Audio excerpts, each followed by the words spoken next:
Hey, what is up everybody? Welcome to the Average Joe Dividends YouTube channel. In this video, I'm going to go over the recently announced Q1 dividend for SCHD, which is the Charles Schwab US Dividend Equity ETF. I know this one's pretty popular in the dividend investing community. So we'll scroll down, we'll take a look at the distributions. And we can see from Q4, this was what the distribution was. It was just over 74 cents. And then the news came in just this morning at 0.611 cents. And to me, this is really no surprise, because let's take a look at last year what it was. It was at right around 60 cents. And I've been saying for quite some time in my own videos that I predicted that the dividend would be 62 cents. So this is really not a big surprise. I hope if you're an SCHD owner, you were not expecting more than the distribution from Q4 2023.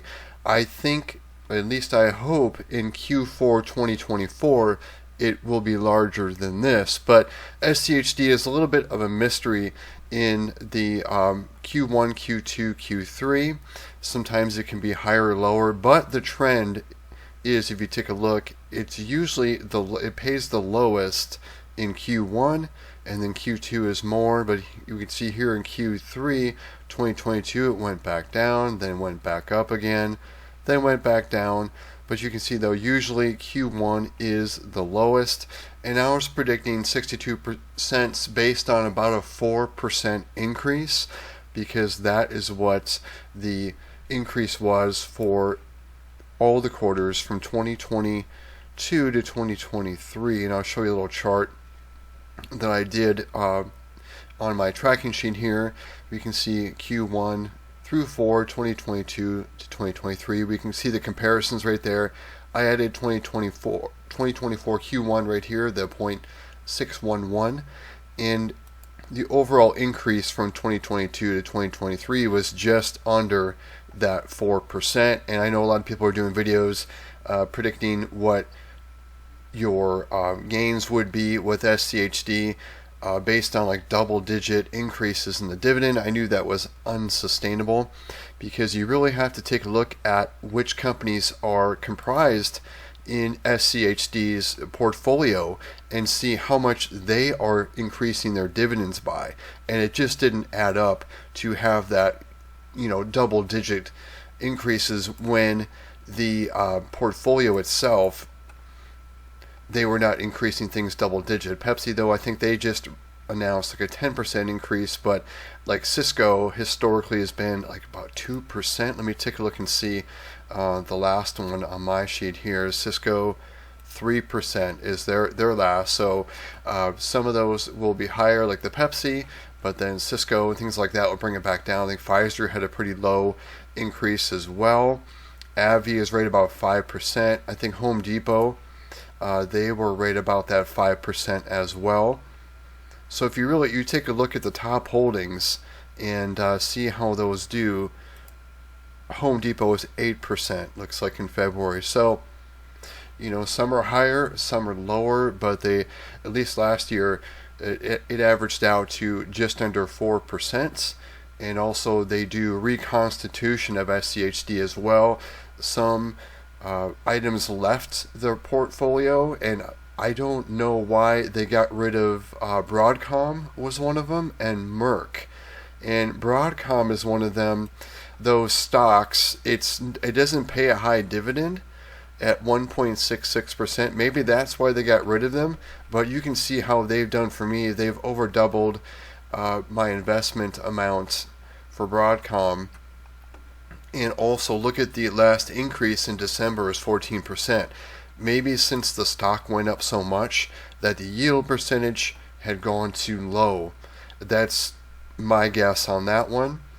And then Merck was one they got rid of, and their last increase was in November at 6%, and they pay just over 2.5%. So I'm not sure why Merck was dropped from there. They've been quite good to me, so I've had a 54.5% gain in my investment in Merck. So Hopefully the companies that replaced Broadcom and Merck are better, but we'll see. Time will tell.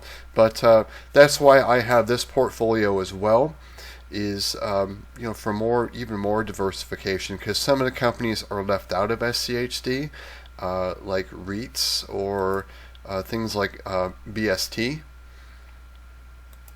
As you can see, Realty Income, that's another one right there that I'm invested in. But let's take a look at what the number of shares that I have in SCHD. At least in this portfolio, I have even more in an IRA. So I have 1,150 shares here in this portfolio, and what I'm going to do is I'm going to change this dividend per share, and what it's going to do is the estimated dividend is going to drop. We're going to find out how much I'm going to get paid here soon, but it's going to really drop my monthly, quarterly, and annual cash flow. But that's okay though. I knew this was going to happen in Q1, but I'm looking forward to Qs 2, 3, and 4, and especially Q4, where we hopefully get above even the 74 cents that we're at right now. So let's take a look here, .611, and this is going to drop quite a bit. We're going to update also on my tracking tab, the monthly average dividend tracking. This will be an event that SCHD has lowered their dividend. So this 853 is going to be somewhere in the low 700s is my guess. So I'm going to get $702.66. Let's go see what this did to my monthly average income. And I was above $930. Now I'm down to $886.07. We'll track this down here.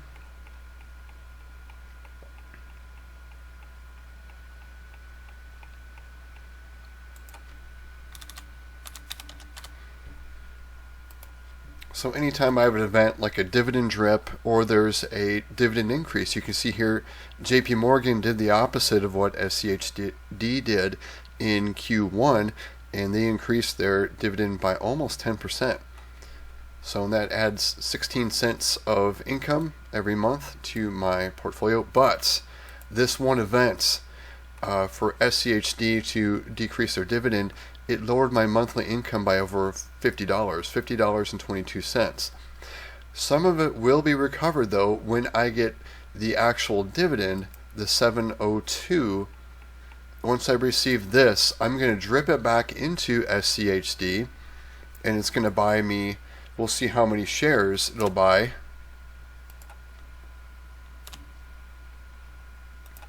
I'm just going to do it by the current share price. So I'll pick up nearly 9 shares. Right now it's in a format of dollars, but I'll get 8.93 more shares by dripping that dividend in. And that's going to add in 9 times 61, so an additional 540 approximately, a little bit more, will be added here to my income here. So it'll kind of soften the blow a little bit on the $50.22. But once this dividend recovers, and I don't expect it to recover in quarter 2 or quarter 3, but I do expect it to recover in Q4 to hopefully go above that 74 cents. So we're going to be we're going to be depressed a little bit in the monthly income because of SCHD and how heavily weighted it is in my portfolio. I'll show you right over here in M1. This is where this resides. It's my ETFs, and ETFs is the largest slice in my pie at 66%. You can see SCHD is the largest. Right now my value is just over $90,000. Go to the holdings tab. It is the largest holding within this portfolio at 90,000. BST is the second, and third place, distant third, is AbbVie. You can see all my other positions in here, all the way down to Pinnacle West. And I also own more shares.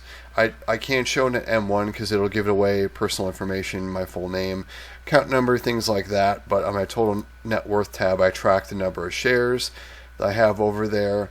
And SCHD, I have an additional 1,803 shares. So we'll take a look and see what that dividend's going to be like. So this times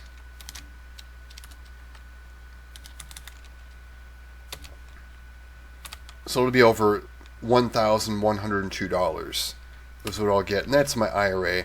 And we'll see how I drip that. I may drip it into VTI, back into SCHD, or maybe into BST. We'll see based on the allocation percentage which one is lower, and chances are I'll drip it that way.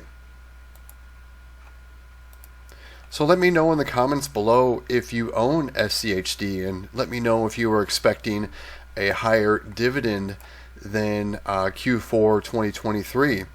And also let me know with the reconstitution, there were some puts and takes in there. Let me know about what your thoughts are on that, and especially the Broadcom and Merck. Those were a little bit I don't want to say alarming, but I was kind of questioning that. But I know there's an algorithm, and for whatever reason the algorithm did not favor Broadcom or Merck and favored two other companies. But I know there were other puts and takes as well, but those were two that really caught my attention. So again, thanks for sticking to the end of this video. If you got value from this video, please click the like button. Also subscribe so that you do not miss future videos. I also do a Monday video where I pick 5 stocks and invest $20 each into those, and then I show what the effect is on my average monthly dividend income. And you can see here tracking. We're going to see, yeah, so overall for the month of March, with SCHD dropping their dividend in just this portfolio, this is 15% of my total net worth, it's going to drop temporarily my monthly income by, well, now $42.92. That's factoring in everything else because there were other events that happened in March. But SCHD lowered it by $50.22. So thanks again, everybody. Everybody take care and have a great day.